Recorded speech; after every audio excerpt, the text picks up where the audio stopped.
அவர் பஞ்சபூதங்களை தன்னுடைய வல்லமையின் கரத்திற்குள்ளாக அடக்கி வைத்திருக்கிறார். பஞ்சபூதங்கள் என்று நாம் சொல்லும் பொழுது நீர், நெருப்பு, காற்று,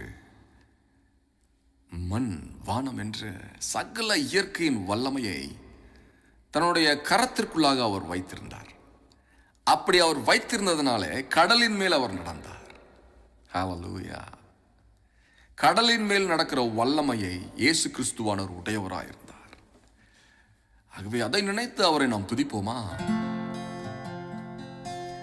பஞ்சபூதம் என்றும் சொல்லும் நீரேமை தெய்வம் என்று கடலின் மேலே நடந்தீரே.